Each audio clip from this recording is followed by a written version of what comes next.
किती धूळ बसली या जीपवर. रोज पुसायला लागती. धुवूनच काढायला लागल ही जीप. काय ग माऊली इकडे नाही आला?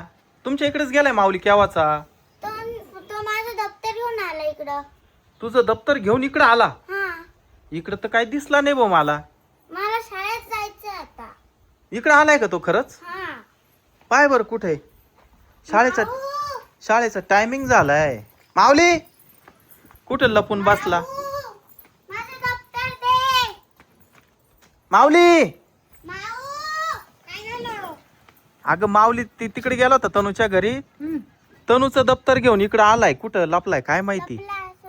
दप्तर लपवलं? तिचं शाळेचा टाइम झाला. माऊलीचा शाळेचा टाइम झालाय. पाय बरं पटकन कुठं लपलाय. मामा नाही तर मला असं वाटतं दप्तर इकडं आणून लपून परत तिकडे गेला असेल. काय माहिती. मग कोथिंबीर नाही भेटली का? नाही कोथिंबीरच नाही सगळी जळून गेली. काय बरं पटकन माऊलीला पाय लवकर. अगं घरात नाही मी जी पुशीत होतो इथं घरात नाही येतो. दप्तर पाहायचं. हा पाय लवकर दप्तर कुठं ठेवलं पाय. मी इकडं पाहतो. माऊली कुठं गेला बा हा. लईच खोड्या करीतो हा सारखा. माऊली काय ग? नाही ना इकडं नाही. घरात नाही ना. मग मी तर म्हटलं मी तर जीप पुशीत होतो केव्हाचा. शीतल अय शीतल अगं पाय ना त्याला पटकन शाळेचा टाइम झालाय. बाहेर पाय ना घरात नाही तर बाहेर पाय ना कुठं लपलाय. हा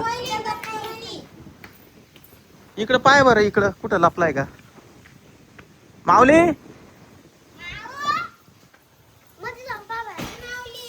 मध्ये जाय मध्ये जाऊन पाय बरं. माऊली कुठं गेला बा हा. काय पहा आता हा माऊली काढते दप्तर तिथं ठेवलं. कुठं लपलाय तो पाय बरं. काय माहिती कुठं लपलाय. परत गेला असेल ना. त्याला पाय पटकन टाइम झाला एक शाळेचा. पुढे गेला काय माहिती. त्याचा शाळेचा टाइम झाला तो पळून घ्या. माऊली एक काम कर तू वर जाय बरं जिन्याने. वर लपून बसला असेल बहुतेक. तनू तू डबा घेतलाय का? घेतलाय ना. तू जाय मी त्याला पाठवतो. पटकन जाय शाळेमध्ये मी त्याला पाठवतो.